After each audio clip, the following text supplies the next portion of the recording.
बिस्मिल्लाहिर्रहमानिर्रहीम, अस्सलाम वालेकुम नाज़रीन। आप एक स्पेशल प्रोग्राम देख रहे हैं क्योंकि आज मुझे बात कर दिया 1 साल हो गया भारत की जारहियत को। कश्मीर की आज़ादी का जो मामला है, अक़वाम मुत्तहिदा का एक नामुकम्मल एजेंडा है। जो करारदादें मौजूद हैं वो अभी तक उनके ऊपर कहीं भी इम्प्लीमेंट नहीं हुआ और जुल्म की एक दास्तान है जो कई दहाइयों पर मुहित है। और ये हर गुजरते दिन के साथ आज़ादी की तमन्ना भी बढ़ती है कश्मीरियों में और भारत का जुल्म और जबर भी बढ़ता है। इस वक्त जो सिचुएशन है, 1 साल पहले भारत ने जो स्पेशल स्टेटस था कश्मीर का 370 का, उसको ख़त्म कर दिया था। उस कानून को ख़त्म करने के बाद कश्मीर के अंदर, पाकिस्तान में और दुनिया भर में कश्मीरियों ने एहतजाज किया, इसके ख़िलाफ़ आवाज़ उठाई। दुनिया ने भारत के इस कदम को कोई अच्छी नज़र से नहीं देखा, लेकिन भारत ने इसके बाद किया क्या? एक ऐसा कर्फ्यू लगाया, इतना खौफनाक लॉकडाउन किया कि उसकी मिसाल नहीं मिलती। नौजवानों को कत्ल किया, बच्चों को गिरफ्तार किया, ख़वातीन के साथ जुल्म किया, इज्तिमाई कब्रें मिली हैं। ये बड़ा भयानक साल था कश्मीरियों के लिए और पूरी दुनिया के लिए। इंसानी हकूक़ की तंजीमों ने भारत को बार बार वार्न किया, लेकिन भारत अपनी रविश से बाज नहीं आ रहा। ना सिर्फ वो लाइन ऑफ कंट्रोल के उस तरफ जो मकबूजा कश्मीर का इलाका है वहाँ पे जुल्म कर रहा है, बल्कि हर लाइन ऑफ कंट्रोल की वायलेशन करते हुए यहाँ पाकिस्तान में भी, आज़ाद कश्मीर में भी जो सिविल आबादी है उसको, आम लोगों को निशाना बना रहा है। बच्चों को, बुज़ुर्गों को, ख़वातीन को, स्कूल्स को, मसाजिद को। तो ये बहुत बड़ा जुल्म है। इसके ऊपर दुनिया ज़्यादा देर तक आंखें बंद करके नहीं रह सकती। इस 1 साल में भारत ने क्या खोया है? भारत ने एक जुआ खेला था। मैंने 1 साल पहले आपको कहा था कि भारत ने बहुत बड़ा जुआ खेला है। इस कानून को ख़त्म करना तो आसान है, आप पार्लियामेंट में आपकी अक्सरियत है, आप जाके वहाँ पे शोर शराबा करके अपनी बात आप बनवा लेते हैं, लेकिन इसके ऊपर पूरा उतरना एक बहुत बड़ा मसला था।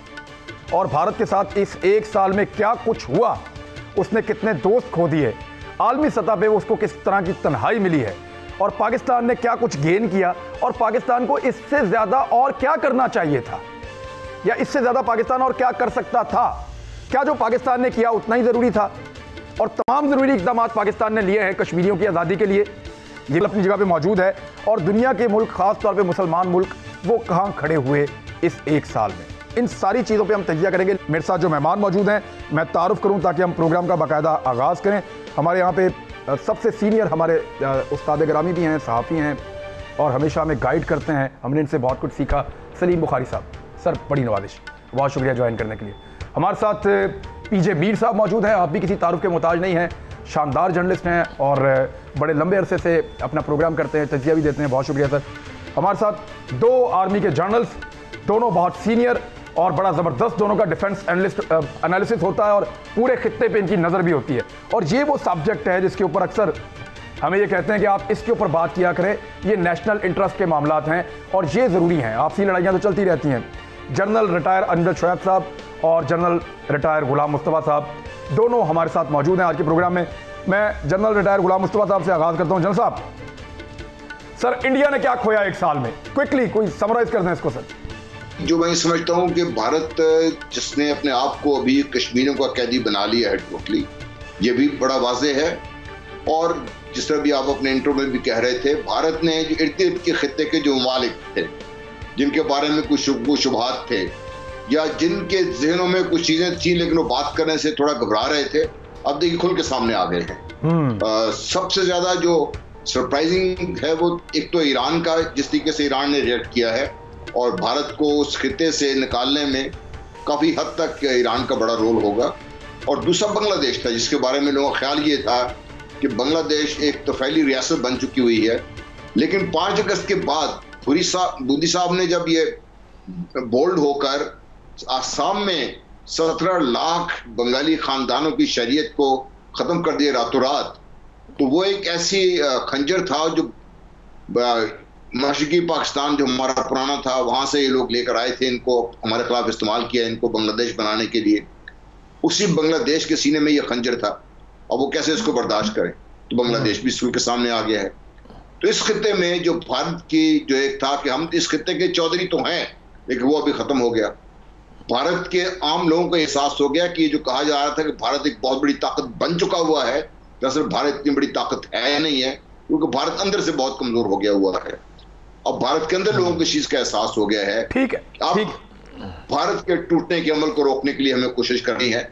वो उसकी कोशिशों में लगे हुए हैं, लेकिन मुझे पूरी उम्मीद है कि मोदी साहब कामयाब होंगे और कश्मीरी अगर तो भारत को आजाद कर दें तो भारत की खुशकिस्मती होगी, लेकिन अगर अब आप ये कह रहे हैं कि बजाय इसके कि कश्मीरी यरगमाल हों, इस वक्त सिचुएशन ये है कि भारत वहां कश्मीरियों के हाथों यरगमाल है, क्योंकि उनको वहां अंगेज रखा बहुत बड़ी तादाद में। मैं इसका एक और पहलू है, अभी देखें सर, सलीम बुखारी साहब 2020 का रेफरेंडम एक करवा रहे हैं सिख कम्युनिटी पूरी दुनिया में। वो ये कहते हैं खालिस्तान रेफरेंडम, कई साल से उन्होंने अनाउंस किया हुआ था।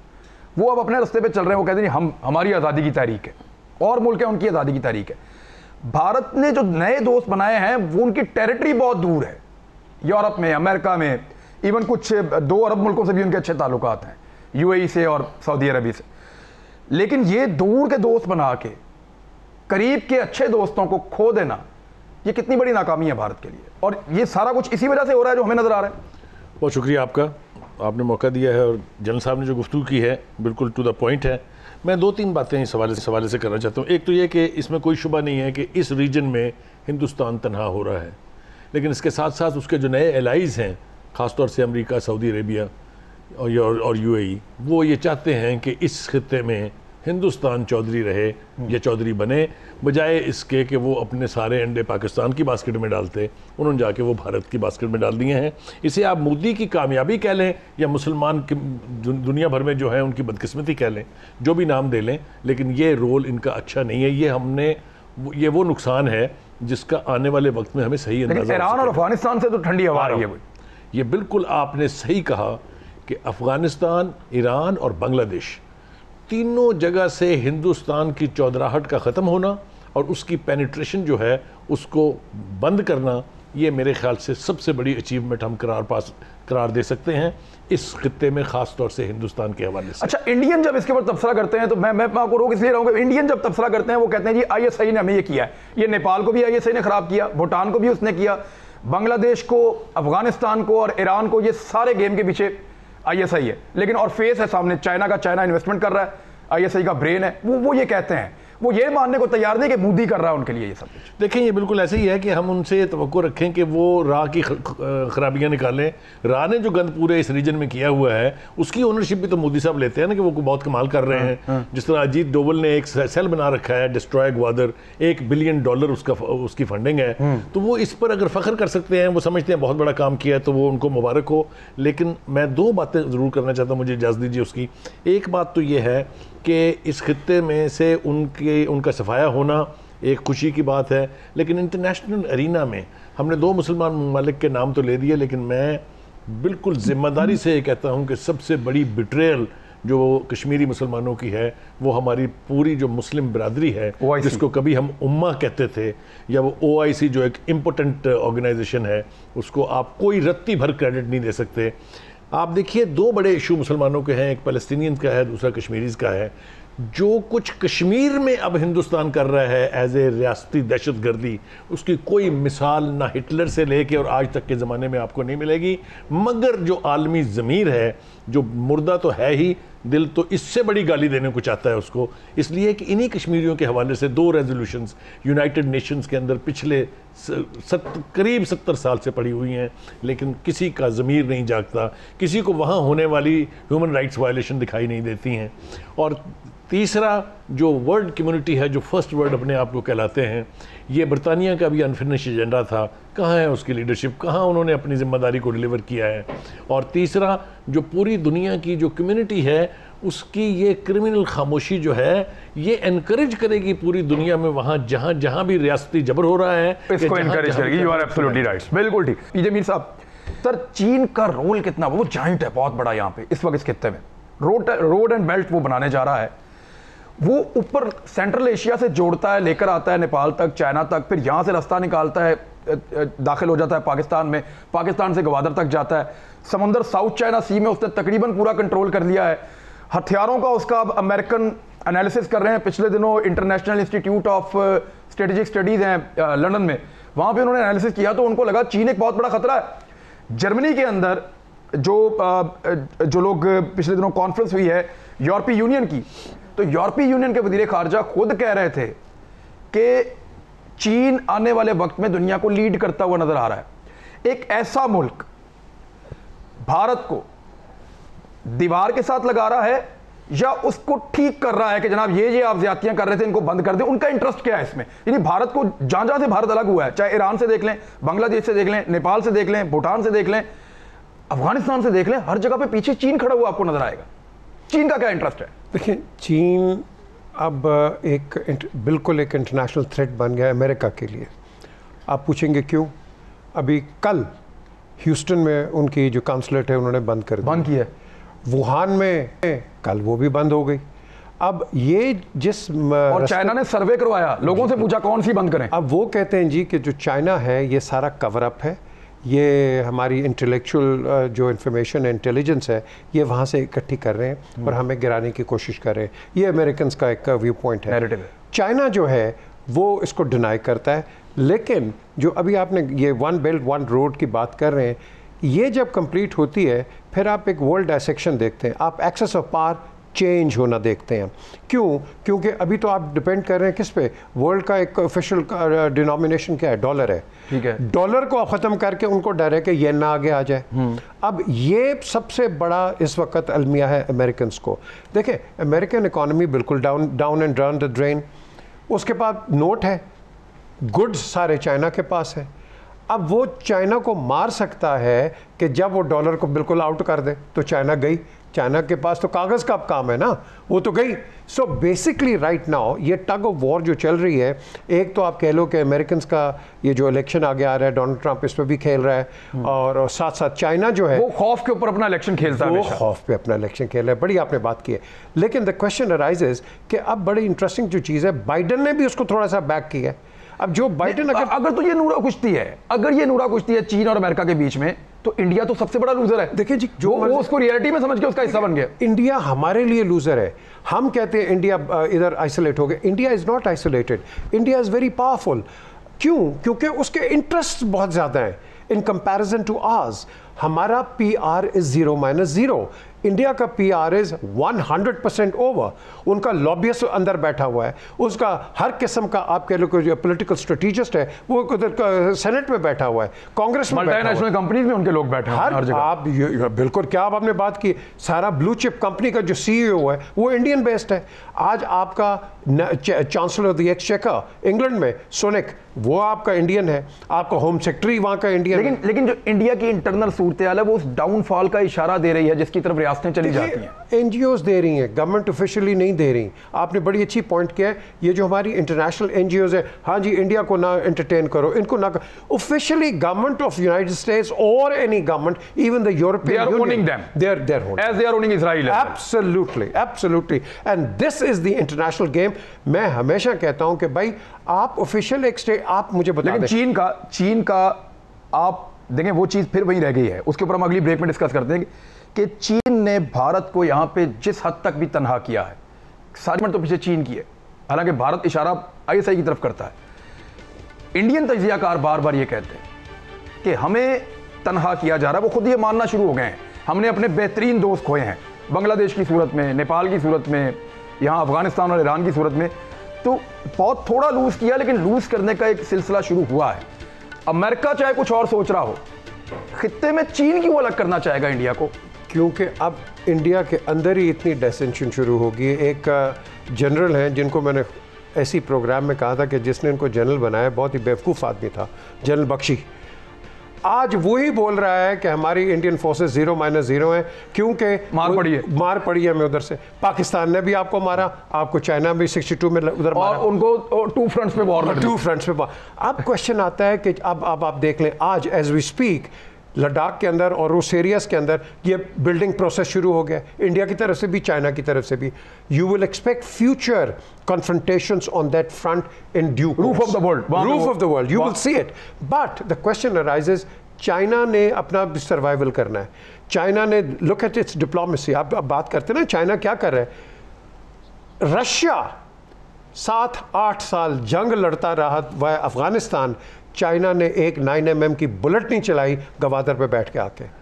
एक 9mm की बुलेट नहीं चलाई उसने, वो गवादर पे बैठ गया। डिप्लोमेसी। और अभी भी जो फैंटी लगाई है वो डंडों से लगाई है, गोली तो वहां भी नहीं चलाई। एक जुमले का इजाफा अगर आप कहें, जुमला एक जुमले में, ये चाइना इसलिए टारगेट है कि चाइना को आइसोलेट करने की जो इंटरनेशनल कोशिश है वो इसलिए कि जो हिंदुस्तान को एक सिटाडेल बना के चाइना के अगेंस्ट लॉन्च करने की साजिश थी, चाइना उसको भांप गया किए हुए, और चाइना वहां तक करेगा टारगेट जहां तक जरूरी है। Absolutely. अगर इंडिया इस तरक्की के सफर का रास्ता बनता है, उसका मुसाफिर तो चले साथ में। ब्रेक ले लेते हैं, मैं जनरल अमजद शोएब साहब से शुरू करता हूं ब्रेक के बाद। वेलकम बैक नाज़रीन। जनरल साहब, ये अभी इससे पहले कि हम कश्मीर के ऊपर डिटेल में वापस जाएं, मैं एक चीज़ और आपसे जानना चाहता हूं। अभी इंडिया एनालिसिस कर रहा है कि किस वजह से उनको चीन से मार पड़ी है लद्दाख में। अभी कुछ उनके अखबारात ने छापा है और उनकी इंटरनल रिपोर्ट है कि क्योंकि सकर्दू एयरबेस के ऊपर JF-17 थंडर खड़े थे, तो ये एक बहुत बड़ा फैक्टर था कि हम एक ऐसी लड़ाई के अंदर, वो तो कहते रहे कि हम 2 फ्रंट वॉर के लिए तैयार हैं, हमेशा कहते रहे हैं, पिछले 20 साल से हम सुनते रहे। तो ये अगर 4 जेट या 2 जेट वहां खड़े थे अगर सकर्दू एयरबेस पे, तो उसका इतना बड़ा इंपैक्ट था सर इंडिया के लिए आपके ख्याल में? देखिए, बातें और एनालिसिस तो बहुत ज्यादा हो रहे हैं इस वक्त। मैं अभी भी सुना था पीजे साहब की बात भी, और हमारे उस्ताद बुखारी साहब जो है उनकी बातें मैं सुना था। देखिए, चीजें जो मैं क्लियर करनी चाहिए वो ये है, नंबर 1, चीन कोई छोटी मोटी मूवमेंट ऐसे नहीं करता। ये बड़े अरसे बाद है कि चीन नॉर्थ कोरिया के बाद पहली दफा खुल के सामने आया है, और मूव उसने लैंड मूव है उसकी। अमेरिका की जो फोर्सेज हैं वो नेवल फोर्सेज है उसकी ज्यादा, इनको काउंटर करने के लिए अमेरिकन और इंडियन नेवी मिलकर भी काउंटर नहीं कर सकती। दूसरी चीज जो हम भूल जाते हैं कि इंडिया की जो रिस्पॉन्स ऑप्शन थी इंडिया के पास, वो सारी चोक कर दी है सुबह चीन ने। जो अमेरिका की रिस्पॉन्स ऑप्शन हैं वो भी ऐसा ऐसा चोक होती जा रही है। इस सूरत में जब ये पागलपन जिस तरीके से सवार है भारत पे, और जो लीडरशिप की इस वक्त भारत में मुसलत है, वो जो कोशिशें कर रही है, जिस तरीके से मैं याद करता हूँ, मोदी साहब ने कहा था 370 टन थोड़ा डन। अब वो जो दैट इज सिचुएशन पे अंडर होता हुआ नजर आता है उसको। आपने जो बात की खतरा पाकिस्तान को है, अगर आप देखा होगा तो पिछले दिनों 2-3 महीने पहले इस लगातार पहले ISI के हेडक्वार्टर गए हमारे जो चीफ्स थे, फिर जो चीफ्स की अपनी मीटिंगें हुई हैं सारी, फिर चीफ की प्राइम मिनिस्टर के साथ जो मीटिंगें हुई हैं, फिर बाकायदा जिस तरीके से हमारी एयरफोर्स वर्क कर रही है, पाकिस्तान इसको अलाइव है सिचुएशन को। और अगर भारत ने इस किस्म को बेवकूफ़ी की, तो मैं ये समझता हूँ कि ये पाकिस्तान के लिए एक बड़ा सुनहरी मौका होगा इस वक्त। वो इसलिए कि भारत की जो फौज लॉकडाउन है कश्मीर में, या तो वो लॉकडाउन उठाएंगे, अपनी फौज निकालेंगे वहां से, जैसे वो निकालते हैं वहां पर वक्त वैक्यूम बनता है उनके लिए। अगर वो फोर्सेज लेके आते हैं पाकिस्तान के खिलाफ, तो चीन वहां से कुछ करने को तैयार बैठा हुआ है। ऐसे नहीं होगा कि भाई वो भारत ये पाकिस्तान पे हमला कर देगा और चल निकलेगा। ये एक चीज आप याद रखिए, जब 5 अगस्त हुआ था उसके फौरन बाद चीन का एक बड़ा सीनियर जनरल है, जो उनकी सारी मनसूबाबंदी जो ब्रेन है सारा रीऑर्गेनाइज करने में चीन से, वो पाकिस्तान 10 दिन गुजार गए थे इमीडिएटली। वो क्यों आए थे यहाँ पाकिस्तान में? तो इतनी आसान चीज नहीं रही। अब भारत की रिस्पॉन्स ऑप्शंस बड़ी लिमिटेड हैं। इसी तरीके से हम नहीं, तो फिर तो सर भारत ने बड़ी समझदारी की है वहां पे जंग ना छेड़ के। भारत ने तो बड़ी अकलमंदी की है। अगर भारत वहां जंग छेड़ता तो जो मौका, जिस मौके की तलाश थी, सबको वो मिल जाता। देखिए, भारत छेड़ सकता नहीं है, छेड़ेगा तो नुकसान कराएगा। उन्होंने कोशिश की थी देखने के लिए, वो जो उनके एक्शन करने की कोशिश की थी, 20 बंदों को मरवा दिया, तो 150 कैदी करवा दिया अपने, क्योंकि वहां पर चीन बहुत सुपीरियर है इस वक्त 2-3 लिहाज से। एक तो चीन बड़ी मनसूबाबंदी से आया है, उसकी बैकअप फोर्सेज वहां भी मौजूद हैं, उसकी एयरफोर्स वहां भी मुतारिक है, उनकी आर्मड को आर्टिलरी वहां पे है, वो they have all the things जो उनको चाहिए। बिल्कुल ठीक कह रहे हैं, वो उनके पास पूरा कैमोफ्लेज है, वो हर चीज लेकर आए हैं, और इंडिया उनका मुकाबला नहीं कर पाया, इसीलिए तो अपना एरिया भी छोड़ दिया और बहुत बड़े एरिया में बफर जोन भी बना दिया। मैं इस प्रोग्राम का सबसे मुश्किल सवाल जो है, सबसे सख्त सवाल जो है, वो जनरल रिटायर अमजद शोएब साहब के सामने रखने लगा हूं। जनरल साहब, 5 अगस्त के बाद हम लोग जब बात करते थे तो हम ये कहते थे कि ये एक अपॉर्चुनिटी भी हो सकती है कश्मीर की आज़ादी के लिए। क्या उस अपॉर्चुनिटी से पाकिस्तान को जितना फ़ायदा उठाना चाहिए था उतना उठाया, या बहुत कुछ ऐसा है जो करना चाहिए था हम नहीं कर पाए? बिस्मिल्लाहिर्रहमानिर्रहीम। देखिए, बात यह है कि जब भी हम इस इशू पे बात करते हैं कि हमें इससे फ़ायदा उठाना चाहिए था, तो जो बहाना हमें आगे से सुनाया जाता है वो ये है कि जो P5 कंट्रीज़ हैं, जो बड़े मुल्क हैं, वो उनके अपने मफादात हैं, माली मफादात इनके साथ हैं, इनके साथ उनके सियासी मफादात हैं, ये सब कुछ है। लेकिन देखना ये है कि क्या हमने काम किया, हमने वो मेहनत की जो हमने करनी थी। वो जो दूसरों ने करना है वो तो करेंगे, लेकिन पाकिस्तान ने वो काम नहीं किया जो हमें करना चाहिए था। आप मवाजना अगर कर लें पिछले दौरों का, तो उस दौर के हिसाब से तो कश्मीर का नाम लिया, या भी आपका स्टॉक एक्सचेंज के ऊपर हमला हुआ तो प्राइम मिनिस्टर ने नाम लिया कि जनाब ये भारत ने कराया है, लेकिन इतना काफी नहीं है। कश्मीर के मामले में हमें बहुत सारे एस्पेक्ट थे जिनका भारत बहाना लेके दुनिया में अपना राग अलापता रहा, दुनिया को कायल करता रहा। उन चीजों को हमने काउंटर करना था। मसलन भारत दुनिया में ये कहता रहा कि आर्टिकल 370 जो है ये हमने एब्रोगेट किया, ये हमारा अंदरूनी मामला है, हमारे आइन का हिस्सा था। लेकिन उसने कभी उसकी लिंकेज से बात नहीं की कि जनाब ये सिक्योरिटी काउंसिल का जो रेजोल्यूशंस हैं उसमें ये डिस्प्यूटेड टेरिटरी है। अब उसमें जो कानूनी पहलू है ये पाकिस्तान ने दुनिया के सामने रखने थे। फिर इसी तरह आप डिस्प्यूटेड टेरिटरी में आबादी का तनासब नहीं बदल सकते, उन्होंने शहरियत का कानून बदल के वहाँ पे वो काम शुरू कर दिया, वो जारी है। असल चीज ये है कि आप ये देखें कि जो हम जिस एफर्ट की हम बात करते हैं कि हमने कर ली, उसके कोई खातर खा नताइज निकले। भारत में तो जो करना वो करता जा रहा है उसी तरह। कश्मीरी जो है फंसे पड़े हैं, वहां पे दबे पड़े हैं। यहाँ पे यूनाइटेड नेशन का जो ह्यूमन राइट्स ऑर्गेनाइजेशन है यूनाइटेड नेशन की, उन्होंने बड़ी जबरदस्त रिपोर्ट इस पे मुरतब की। हम उसका फायदा उठा नहीं सके पूरी तरह, जिसमें उन्होंने कश्मीर के बारे में बताया कि वहाँ पे खवातीन के बारे में और किस तरह मजालिम जो है वो लोगों पे किए जा रहे हैं। ठीक है, 5 खत लिख चुकी है यूनाइटेड नेशन उनको, और यूनाइटेड नेशन के किसी खत का उन्होंने जवाब नहीं दिया। सर इंटरनेशनल फ्रंट्स की आप बात कर रहे हैं कि बैनुल अक़वामी सतह पे भारत को काउंटर करने की आप बात करें। मैं एक रिटायर्ड जर्नल से बात कर रहा हूँ। एक जवाब सवाल ले लें, साथ सवाल ले लें, आप जवाब दे दें। मैं साथ में ये भी जानना चाहता हूँ एक रिटायर्ड जर्नल से, क्या हमने मिलिट्री ऑप्शंस भी तो कहीं सैक्रिफाइस नहीं की इस बीच में? क्या हमारे पास मौका था? नहीं, मैं वही चीज है मैं आपके सामने रख रहा हूँ, फिर मैं उसका भी जवाब देता हूँ। देखिए, 2 ही चीजें हैं ना, या तो इंटरनेशनल प्रेशर इतना है कि भारत इस पे ये काम करना शुरू कर देता। हमने वो ऑप्शन रखी, तो मैं उसका आपको वाज़ेह बता रहा हूँ कि कहाँ प्रेशर पॉइंट्स थे, लेकिन भारत के ऊपर वो प्रेशर लाने के लिए हमने कोशिश नहीं की। ठीक है। अच्छा, अब अगर इंटरनेशनल प्रेशर आपका नहीं आता तो दूसरी ऑप्शन आपके पास जंग है। जंग का किस्सा मैं एलेबोरेट करता हूँ, आपको उस पर तफसील देता हूँ बाद में। पहले मैं ये बता दूं कि वहां पे हर रोज हमारे ऊपर इल्जाम आता है। भारत का डिजाइन ये था कि वो कश्मीर में जो कुछ हो रहा है उसको पाकिस्तान की छेड़ी हुई दहशतगर्दी करार दे, और अगर वो दहशतगर्दी दुनिया मान लेती है तो दहशतगर्दों के ऊपर फिर आप हर तरह का हथियार इस्तेमाल कर सकते हैं, आप बॉम्बिंग भी कर सकते हैं। ठीक है। वो कश्मीरियों की तबाही हो जाती। लेकिन वो हमारा काम क्या है? हम सिर्फ ये कहते हैं, भारत ये कहता है कि जनाब इधर से इन्फिल्ट्रेशन पाकिस्तान से हो रही है, हमारा जवाब होता है हम तो नहीं कर रहे हैं। ये है वो डिफेंसिव और रिएक्टिव फॉरेन पॉलिसी जो कि इंतहाई नुकसानदेह है। आपकी एग्रेसिव फॉरेन पॉलिसी होनी चाहिए थी जिसमें आप भारत के ऊपर इल्जाम लगाते। अब भारत ने वहां पे अपने जो ऑब्जर्वर 1948 से रखे हुए हैं यहाँ पे यूनाइटेड नेशन ने ऑब्जर्वर पीस कीपिंग फोर्स के, भारत उनको आने नहीं देता है लूसी पे। हमारे ऑब्जर्वर जाते हैं, लेकिन हमने यूनाइटेड नेशन में क्या ये किस्से उठाए कि जनाब इन्होंने आबादी का तनासब बदलने का काम किया, ये आपकी फलां करारदाद जो है बिल्कुल ठीक, ये इश्यू जो उठाए जाने चाहिए थे। अब हमने क्या यूनाइटेड ने जाके ढोल पीटा कि जनाब इनके ऑब्जर्वर आगे भेजी, हमारे ऊपर इल्जाम लगाते हैं कि हम इन्फिल्ट्रेशन करते हैं। राइट, ये वो इश्यूज हैं जिनको उठाया जाना चाहिए था। भारत एक छोटी से छोटी के ऊपर बहुत बड़ा मसला बना के दुनिया के सामने रखता है। बुखारी साहब, ये इशू तो है और पाकिस्तान के साथ ये शुरू से है कि जिस केस को जैसे लड़ना है उस केस को वैसे लड़ा नहीं जाता। इवन जो पाकिस्तान से जो ऑब्जर्वर गए थे कुछ अर्सा पहले, यूएन की एक टीम थी, क्योंकि मैं अभी लाइन ऑफ कंट्रोल से आया हूं नकियाल सेक्टर से, हाल ही में मैं भी गया था, तो उन्होंने मुझे वो जगह दिखाई जहां पे यूएन की टीम की मौजूदगी में भारत ने बम्बारमेंट शुरू कर दी थी, और फिर उनको रेस्क्यू करने के लिए पाकिस्तानी फौज ने बड़ा जवाब दिया और उसके बाद उनको वहां से निकाला। लेकिन हम ये मौके ज़ाया करते हैं। आपका टेक सर?